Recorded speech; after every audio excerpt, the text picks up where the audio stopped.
Hello everyone, তোমাদের জন্য আজকে নিয়ে চলে আসছি নতুন একটি রেসিপি, পটলের দোরমা। কে কে খেতে ভালোবাসো বলো তো এই রেসিপিটা। আর এই রেসিপিটা তোমরা এইভাবে বানালে স্বাদ হবে কিন্তু দ্বিগুণ। তো আমি কিভাবে পটলের দোরমা বানাই কিন্তু কম তেল দিয়ে, সেটা তোমাদের সাথে আজকে শেয়ার করছি। তো ভিডিওটা শেষ পর্যন্ত দেখতে থাকো। প্রথমে দেখো পটলগুলো নিয়ে নিতে হবে। আমরা দুজন আছি, তাই দুজনের জন্য এই পটলটা নিয়েছি। তো পটলগুলো দেখো এরকম একটু গোল গোল নিতে হবে।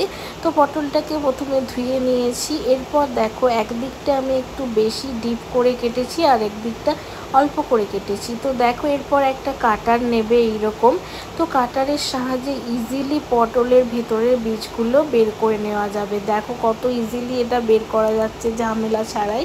তো দেখো আমি আরেকটা ভিডিও করতে ভুলে গিয়েছি যে পটলের খোসাটা আগে আমি একটু ওই ছুরিটা দিয়ে ছিলে নিয়েছি, যাতে পটলের খোসাগুলো একটু নরম হয়ে যায়। তো এরপর দেখো সমস্ত আমি বীজগুলো বের করে নিয়ে লবণ হলুদ দিয়ে পটলটাকে ভালোভাবে মেখে নিচ্ছি। মেখে আমি 10 মিনিট মতো রেখে দেব। তো দেখো ভালোভাবে মাখিয়ে নিতে হবে যাতে লবণটা আর হলুদটা ঠিকঠাকভাবে মাখানো হয়। এরপর দেখো আমি একটা মশলা বানিয়ে নিচ্ছি। আদা রসুন পেঁয়াজ আর কাঁচা লঙ্কা, তার সাথে দেব চিংড়ি মাছ। তো এখানে আমি ছোট চিংড়ি পাইনি, তো বড় চিংড়ি দিয়েই আমি এটা করছি। তোমরা ছোট চিংড়ি মাছ দিয়েও এটা করতে পারো। তো দেখো আমি 3টে মতো চিংড়ি দিয়ে এটাকে পেস্ট বানিয়ে নিলাম। এরপর দেখো কড়াইতে আমি সর্ষের তেল গরম করে পটলগুলোকে ভাজতে দিয়ে দেবো এক এক করে।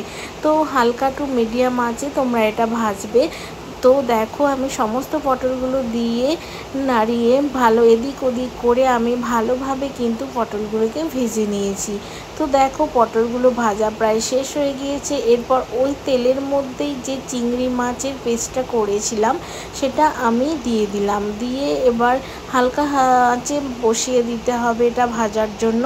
এবার এই মশলার মধ্যে কিছু জিনিস অ্যাড করতে হবে, হলুদ গুঁড়ো, লঙ্কা গুঁড়ো, স্বাদ মতো লবণ। তো লবণ তোমরা যদি চাও যে লঙ্কাটা স্কিপ করতে পারো, যে ঝাল খাবে না, কিন্তু আমরা একটু স্পাইসি চাইছি তাই জন্যই লঙ্কা গুঁড়োটা দেওয়া হয়েছে। তো দেখো প্রায় শুকনো শুকনো করে এটাকে ভেজে ফুটটাকে রেডি করে নিতে হবে। এরপর এইভাবে দেখো পটলের মধ্যে আমি পুরটাকে ভরে নিয়েছি এদিক ওদিক করে। এইভাবে ভরলে কিন্তু একদমই পটলের পুরগুলো বাইরে বেরিয়ে আসবে না। তো দেখো আমার পটলের পুর ভরা রেডি। এরপর কড়াইতে আমি তেল দিচ্ছি, তেল দিয়ে গোটা গরম মশলা তেজপাতা ফোড়ন দিচ্ছি, দিয়ে পেঁয়াজটা দিয়ে দিচ্ছি। দিয়ে পেঁয়াজটা যখন বাদামি বর্ণের হয়ে আসবে আদা রসুনের অল্প একটু পেস্ট দেব, তার সাথে দেব টমেটো কুচি। দিয়ে ভালোভাবে আমি মশলাটাকে কষিয়ে নিচ্ছি। কষানোর সময় দিতে হবে অল্প একটু হলুদ গুঁড়ো, তার সাথে লঙ্কা গুঁড়ো, তার সাথে একটু দেব লবণ। তো দিয়ে দেখো জিরে গুঁড়ো, ধনে গুঁড়ো, সমস্ত রকমের মশলা বাড়ির মশলা দিয়েই ভালোভাবে এটাকে কষিয়ে নিতে হবে। তো দেখো কষানো হয়ে প্রায় তেল ছেড়ে এসেছে মশলা থেকে। এরপর ফেটিয়ে রাখা 2 চামচ মতো টক দই আমি এই মশলার সাথে যোগ করছি। দিয়ে দেখো মশলাটা ভালোভাবে কষিয়ে নিচ্ছি। কষিয়ে নিয়ে যখন প্রায় হয়ে আসবে কষানো, তখন 1/2 চামচ মতো আমি চিনি দিয়ে দিচ্ছি ফ্লেভারটা আর একটু ভালো স্পাইসি করার জন্য। তো দেখো এরপর মশলা কষানো হয়ে গেছে, আমি জল দিয়ে দিলাম। জল দিয়ে এবার যে পুর ভরা পটলগুলো রেখেছিলাম সেগুলো এক এক করে আমি ওই কড়াইতে দিয়ে দেব। যতক্ষণ না এটা ফুটবে ততক্ষণ আমি দেখো হালকা টু মিডিয়াম আঁচে এটাকে ফোটাবো।